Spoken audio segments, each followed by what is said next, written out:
یو داسې بندي چې 4 کسان یې په قتل رسولي وو چې یو پکې پولیس هم وو. دې بندي ته د دې جرم په بدل کې د عمر قید یا بند سزا ورکول شوې وه. هغه چې په کوم زندان کې بندي کړی وو له هغه زندان څخه تر هغه وخته پورې هیڅوک هم په تښتېدو نه و توانېدلي. خو یوه ورځ کله چې ساتونکي د دې بندي خونې ته ورغلل ویې لیدل چې هلته بندي نه و. د حیرانتیا خبره دا وه چې د هغه په خونه کې نه کوم سوری جوړ شوی و او نه هم کومه کړکۍ ماته شوې وه. د هغه د سیل یا خونې مخ ته امنیتي کمره هم لګېدلې وه. کله چې ساتونکو کمره چک کړله په هغه کې هم د خونې څخه د باندې وتلو هیڅ کومه صحنه ونه لیدل شوله. آخر دا بندي په ځمکه ننوت که اسمان ته وخوته. دا د 2005 کال واقعه ده او دا چالاکه بندي جون پارسنز نومېده. دا کیسه د 2005 کال د اپریل په 21 نیټه پیل شوه.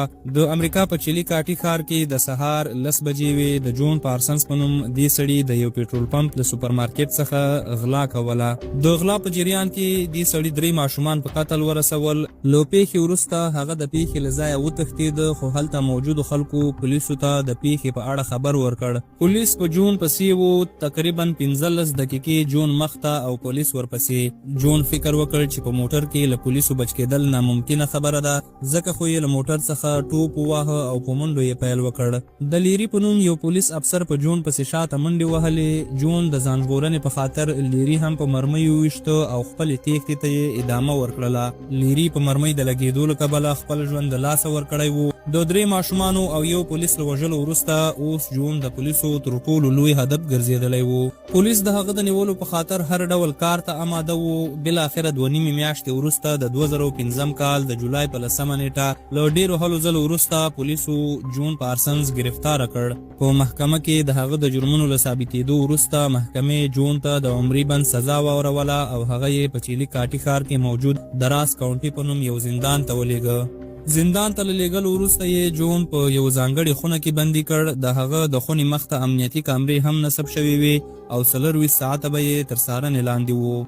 د زندان کلک امنیتي سیستم او 4 خواو ته لوړو دیوالونو او د دیوالونو له پاسه جال ته په کتو دا څرګندېدله چې له دې زندان څخه تښتېدل ناممکنه خبره ده. خو جون پارسنز دا ناممکنه خبره په ممکنېدو بدلوله. د زندان هره برخه د امنیتي کمرو تر څار لاندې وه او 24 ساعته به د څارونکو لخوا څارل کېدله. په زندان کې د بندیانو لپاره د بېلابېلو لوبو اسانتیاوې هم موجودې وې. په پیل کې جون په دې لوبو کې کومه خاصه دلچسپي نه ښودله خو کله چې هغه پوه شو چې د لوبو په ځای کې هیڅوک په بل چا نظر نه ساتي او ټول یوازې په لوبو بوخت وي او بله دا چې د لوبو دا ځای له نور زندان څخه مختلف و. دلته دومره ډېرې امنیتي کامرې هم نه وې. جون فکر وکړ چې له زندان څخه د تېښتې لپاره له دې ښه ځای نشي موندلی. جون په خپله خونه کې په دیوال کې د لګېدلې یوې خښتې په راویستلو لګیا شو. د دې کار لپاره هغه په خونه کې د لګېدلې وینټیلیشن ماشین څخه یوه تیره وسپنه را جلا کړله او د خښتې په ایستلو یې پیل وکړ. په دومره کوچنۍ وسپنه باندې له دیوال څخه د خښتې راویستل کومه اسانه خبره نه وه. دې کار ډېر زیات وخت ته اړتیا لرله خو جون فکر وکړ چې له قرار ناستي څخه دا کار هم ډېر ګټور دی. هغه به روزانه په قرار په داسې وخت کې د خښتې راویستلو کار کاوه چې ساتونکي به شاوخوا نه و موجود او له کار وروسته به یې د کار سامان د خپل بیډ لاندې پټاوه. بالاخره د ډېر وخت په تېرېدو هغه له دیوال څخه د خښتې په راویستلو وتوانېده خو بخت یې دلته خراب و چې د هغه دیوال شاته یو بل دیوال هم موجود و. د جون خواري اوبو وړې وه ځکه هغه نشوای کولی چې له هغه بل دیوال څخه هم خښته راوباسي او که داسې یې کړي هم وای معلومه نه وه چې د هغه شاته بل دیوال شته او که نه. هغه خپل پلان بدل کړ لکه څنګه مو چې وړاندې په ویډیو کې وویل چې په زندان کې د لوبو ځای هم موجود و او جون هغه ځای لیدلی و چې د لوبو د ځای په سر د هوا لپاره یو سرخلاصی ځای موجود دی خو هغه ځای تقریبا 18 فوټه لوړ دی. اوس جون فکر وکړ چې د ده تېښته یوازې د هغه لوبو له ځایه ممکنه ده خو دا چې هلته هغه سرخلاصی ځای 18 فوټه لوړ دی هلته د ختلو لپاره ده ته یو رسۍ په کار ده او جون خپل ټول تمرکز د رسۍ په جوړولو وکړ.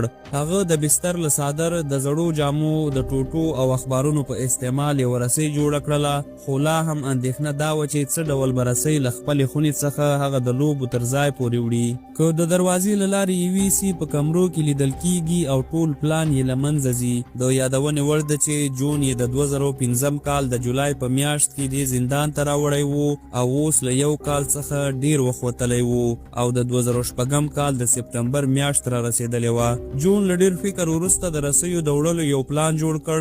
جون هغه رسۍ په وړو وړو برخو پرې کړلې او د جامو لاندې یې له خپل بدن څخه تاو کړلې او له پاسه یې جامې پرې واغوستلې.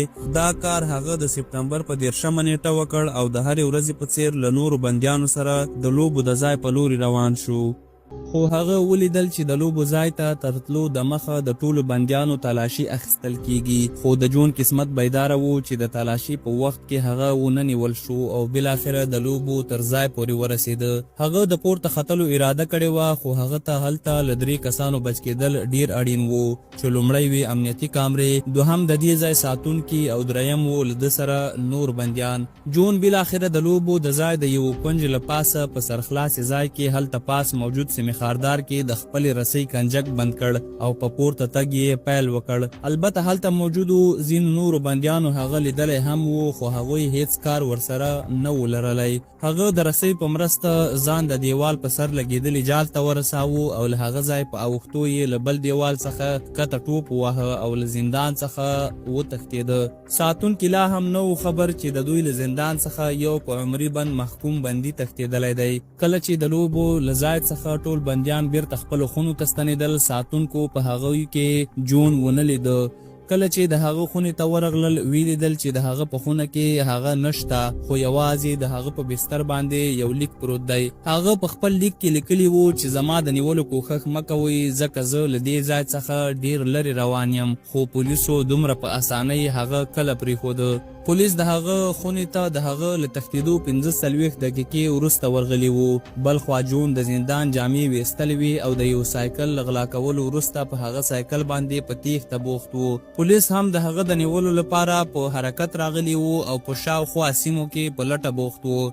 جالبه دا چې د پولیسو یو موټر د هغه ترڅنګ هم تیر شوی وو، خو دا چې هغه د زندان جامې ویستلې وې او یوازې یو پتلون یې په تن وو او په سایکل باندې روان وو نو پولیسو هم ډیر شک نه و پرې کړی.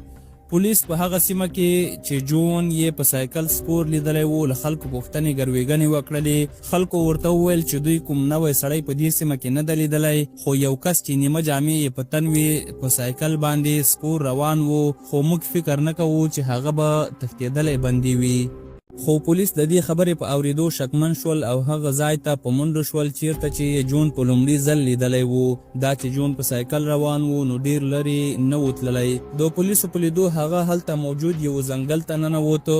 لږ وروسته نور پولیس هم راغلل او له ځان سره یې روزل شوي سپي هم راوستل ترڅو د جون په پیدا کولو کې مرسته وکړي. پولیسو د ځنګل څلورې خواې محاصره کړلې. هغوی د جون د پیدا کولو لپاره له هلیکوپټر څخه هم کار اخیسته، خو په دومره ګڼ ځنګل کې د یو انسان پیدا کول کومه اسانه خبره نه وه. په دې ځنګل کې د جون پلټنه تر 6 ساعتونو پورې روانه وه.